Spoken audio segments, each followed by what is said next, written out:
My first child that I enrolled in Head Start was 26 years ago. I was a young parent and he had some behaviors and I had taken him to a child find. They had told me about Head Start. All of my children, so I have from 26, I have a 29-year-old to 4-year-olds that are in the program now.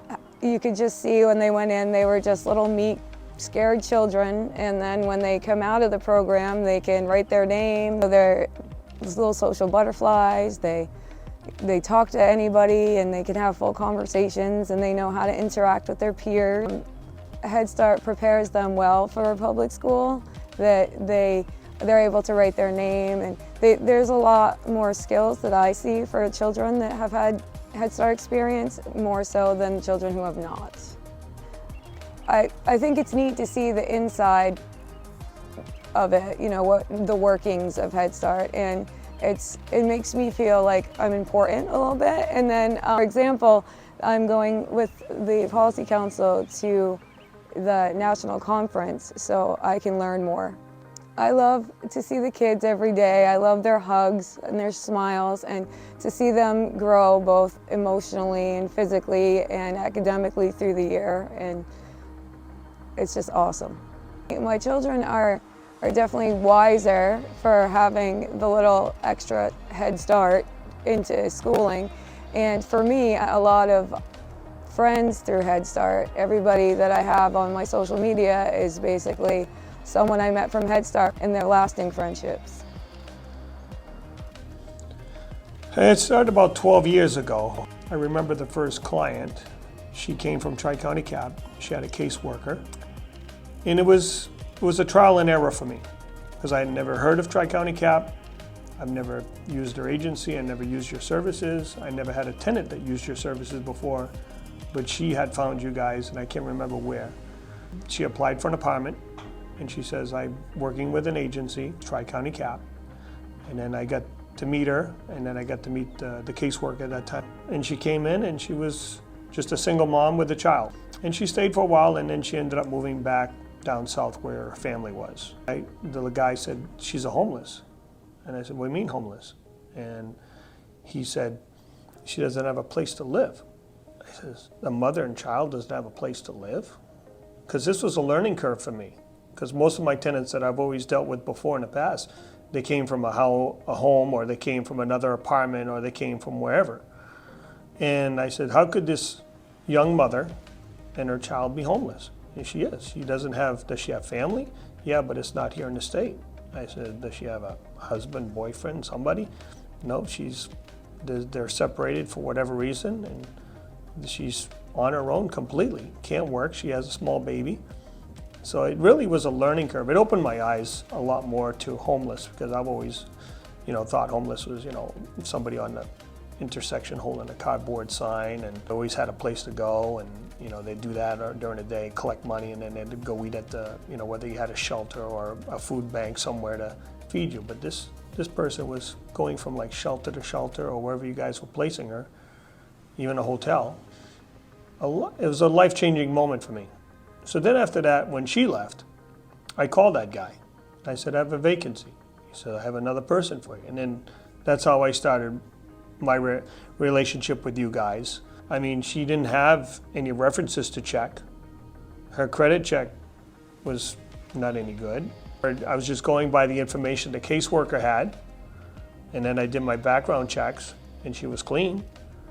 But it was really awkward to know that there's no employment, no family, no friends, no previous landlord. It was like a blank slate, but this was a real individual. I took a chance, because normally I'd want to check all these other boxes. I need a reference, I need to know if you're working, I need to know if you can pay the rent. The caseworker says, I can help you with those boxes. That's where we come in.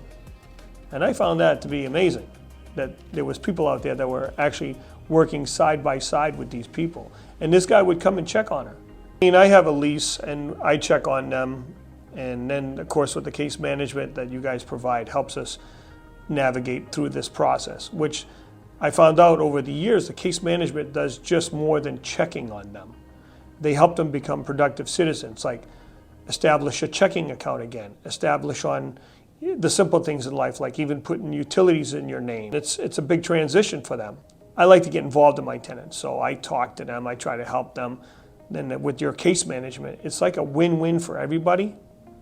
It's like you can't lose because she's got these people helping her get to where she needs to be, and I'm providing her housing and helping her get to the next level if she needs to get to the next level, or if she needed to leave from my building to go to another property, at least she has that ability to do so now. And she's also got a landlord reference and has established herself a foundation to move forward. My business is doing well with working with Tri-County Cap. It's all positive feedback. You look at homeless and people always think of the guy on the street corner. So they always say, how's this guy going to pay rent? How's this guy? Is he somebody that's been evicted multiple times and that's where he is and that's why he's there? There's a lot of different scenarios. So when you look at Tri-County Cap getting involved with these people, and sometimes when I call I have a vacancy, they'll tell me I have a client for you already. And they'll say, this client, I've been with her for a year and a half, we're trying to place them. It could be a family, it could be a single individual, whatever it may be. I mean, like I said, they come, you guys are assisting them with the rent, and you're giving them other assistance besides that. So for me, they're coming with a voucher, and because it comes with apartment inspections and so forth, building inspections, because they want to make sure where they're going to be living is safe and healthy. And I'm sure that I know my clients that I have in my buildings are making a positive effect on the community because now they're no longer homeless, and so they're able to go out into the community and whether register their kids to go to school, or a lot of them may be working and able to do that now that they have a place to live. My role as a landlord is by, working with Tri-County Cap and providing empty units when I have them. If I can give you more empty units, I know you guys can help me fill them. And as we go through that process, it slowly eliminates the homelessness, because as I take one off to one more client, that's one more client that you don't have as in a homeless situation, and now she has a home. So that's the positive. All these things that we probably take for granted a lot, these people don't. Homeless situation can happen to anybody. Can happen to you, me, anybody. I mean, we could have a life-changing event where all of a sudden we can't afford where we live. And now we're living in our cars or living in a hotel or whatever we have. So don't ever take for granted that you're always going to be on top, because anything can happen. Okay, this started in 1998. My husband was a little bit older than me, but I decided to retire the same time as him. And I said, what are we going to do? So I heard about the senior program. I said, let's go to the senior meals in the center and see if we like it or not. So we started going, and first thing you knew, we loved the meals. And then we enjoy socializing with people. And then after that, I said, well, I'm going to start doing a little work around here, doing volunteering. And I've been volunteering since then. So I've been doing like working with the desk and doing other things around, clean the tables, pick up the tables and so forth. It's just a place to go where you can really socialize with people, which my husband needed more than me, because later in years he started having dementia. So it was good for him to go over there and socialize with people and eating a nice, decent meal and everything, So, the process was easy to do. You just ask them, is there anything I can do? And they say, yeah, you can do this and do that, which is nice, it keeps me busy, especially after my husband passed away 7 years ago.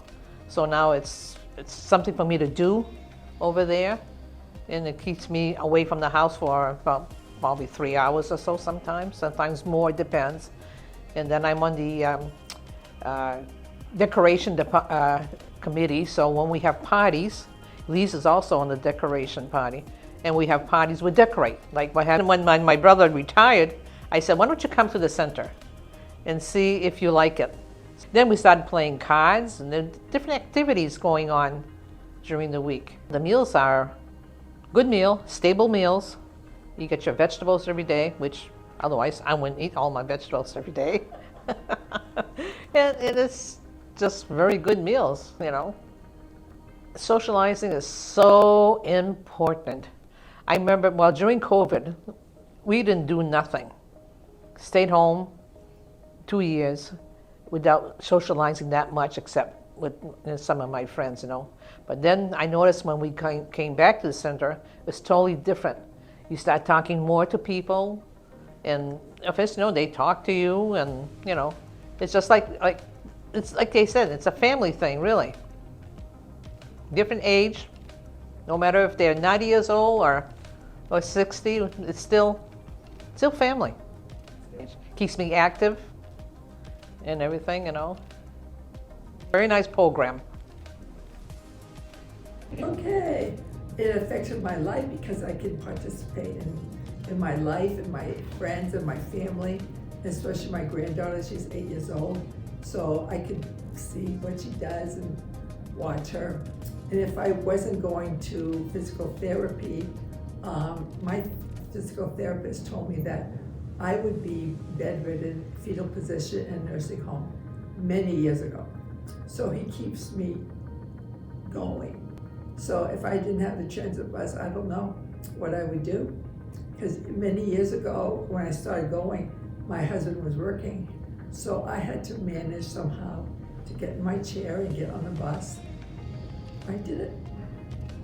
Well, many years ago, when I started having issues with my MS, I was seeing an outpatient occupational therapist. And she's the one who introduced me pretty much to the bus. And I have to admit that I thought it was just for elderly. At the time, I was much younger. And then it was just for the convenience, I just keep going and using it. And I do the door-to-door. And the drivers are very helpful and cheerful. So I feel welcome to be using it. So this way, I'm able to just ride right in and ride out. Well, started there. My sister shanghaied us to go over there because she's been going there for a while. I just like to volunteer, do this, and help people out. It's a good outlet to go to, especially in the wintertime. What are you going to do in the wintertime? Nothing. So I enjoy going there and help out as much as I can. I started going because she was still working. And he had retired. I had took a not an early retirement, but I retired. So I started going there and been going there every day since 10 years now. It'll be 10 years. Yeah, 10 years in here. Crazy. Very easy process. I ask someone, need help for something? I'll help you. And I do anything and everything, whatever. I can cook.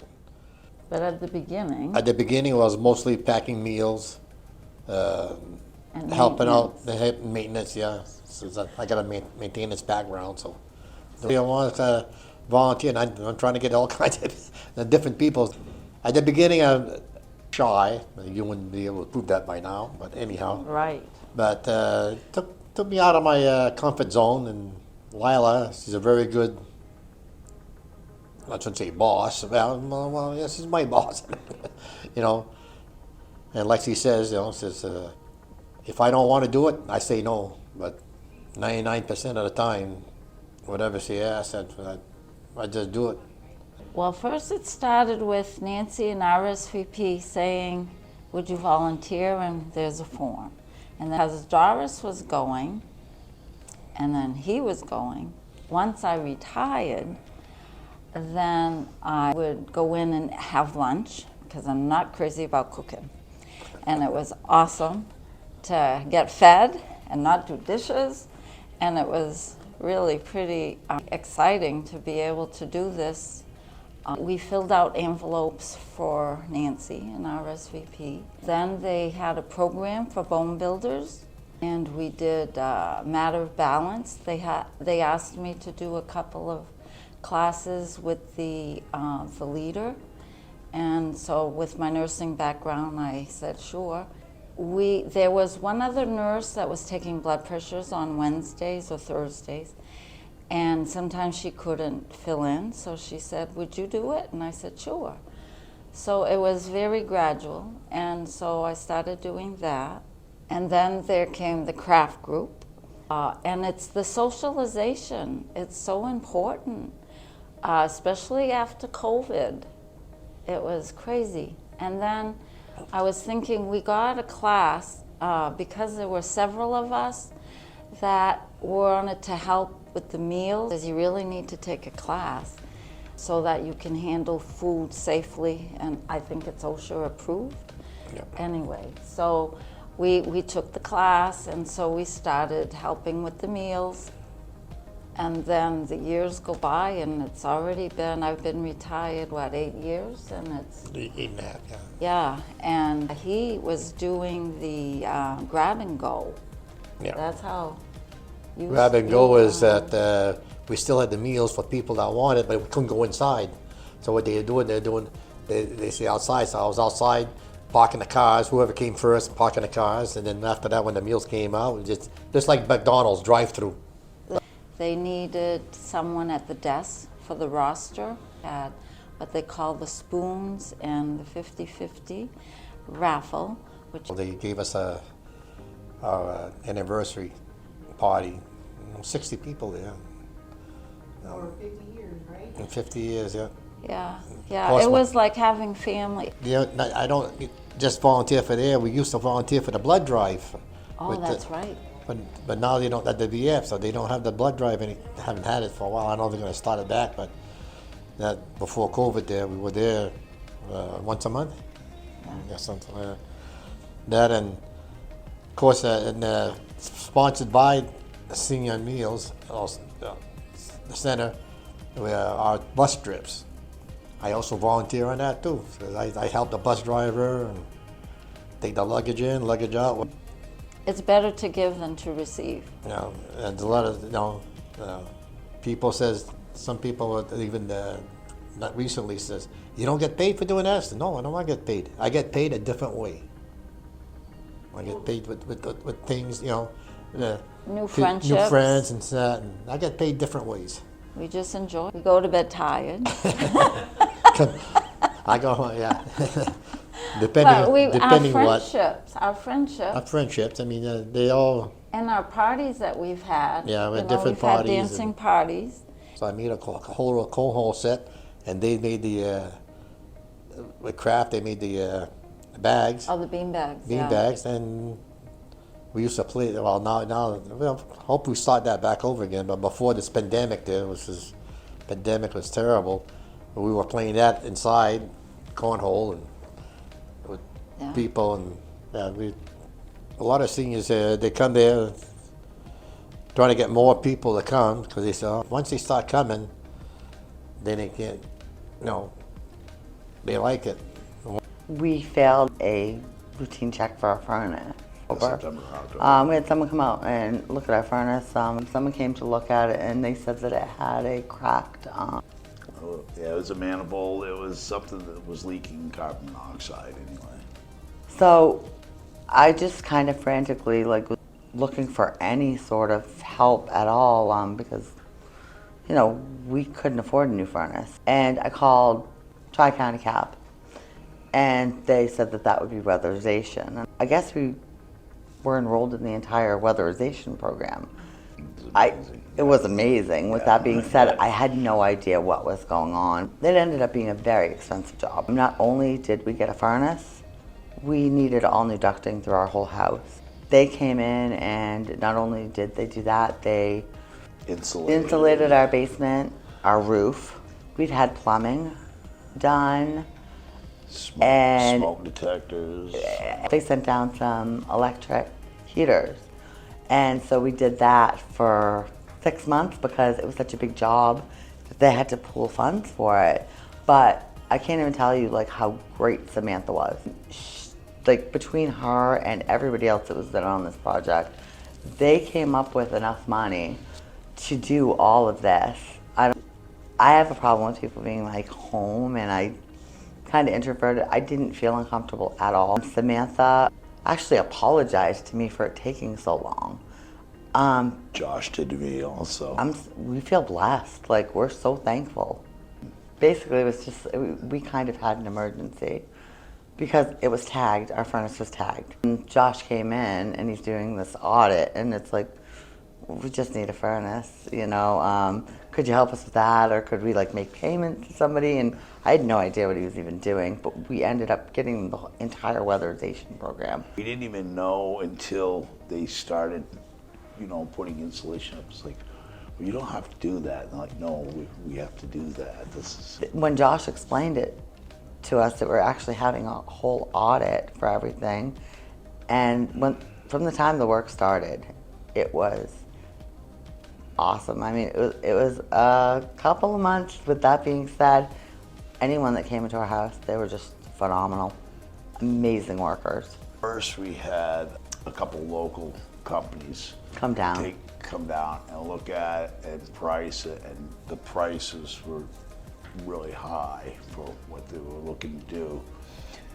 And then Josh came in. Yeah, and I think that what happened was they needed to figure out where they were going to be able to get the money to do the project the way that Josh had laid it out. It took a little while to get started, but once the electrician came in, then right after that the insulators came in, and then right after that the crew for the furnace came in. A local company to tie up some plumbing. We had vents Yeah, that needed to be, a couple of vents. and that was just last week. We're still not finished. I think Josh still has to come out and redo his audit, if I'm correct. Yeah, next week. Yeah. I mean, even if we were to call someone to come fix something at our home that's local, it would take forever.